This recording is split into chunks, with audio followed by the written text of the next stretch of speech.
በጥንት ጊዜ የእስራኤል ሕዝቦች በግብፅ አገር ባሮች ነበሩ። እግዚአብሔር ሙሴን ላከው፣ ሕዝቤን ከግብፅ አስወጣልኝ አለው። ነገር ግን ንጉሡ ፈርዖን አልፈቀደም። ሕዝብህን አልለቅም ሲል ኮራ። ፈርዖን ስለማይታዘዝ እግዚአብሔር በግብፅ ላይ 10 ታምራትን አደረገ። እነርሱም አንደኛ፣ ወንዝ በደም ተቀየረ፣ ፈርዖን አልታዘዘም። ሁለተኛ፣ ጓጉንቸሮች በምድር ላይ ሞሉ፣ ፈርዖን አልታዘዘም። ሦስተኛ፣ ቅማል ሰዎችን እና እንስሳትን መታ፣ ፈርዖን አልታዘዘም። አራተኛ፣ ተናካሽ ዝንብ ወረራቸው፣ ፈርዖን አልታዘዘም።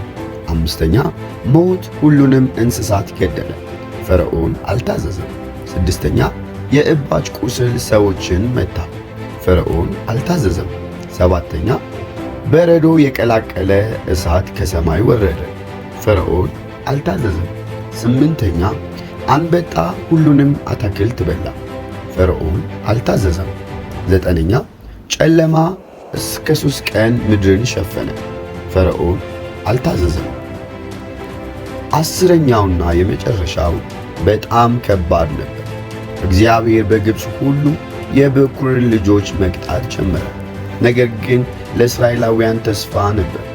የበግ ደምን በበሮቻቸው ላይ በቀቡ ሁሉ ላይ ጥበቃ አገኙ። በዚያን አሳዛኝ ሌሊት የፈርዖን የበኵር ልጅ ሞተ። በመጨረሻም ሕዝቡን እንዲለቅ ተስማማ። ስለዚህ እስራኤላውያን ነፃ ወጡ። ይህ ተአምራት ስለ እግዚአብሔር ኃይል እና ስለ ነፃ አውጪነቱ ቃል ኪዳን አክባሪነቱ የሚያሳይ ነው። እግዚአብሔር የሕዝቡን ጩኸት ሰምቶ ከመጨነቅ ያድናል። እርሱ ግን አሁንም ድረስ ያድናል።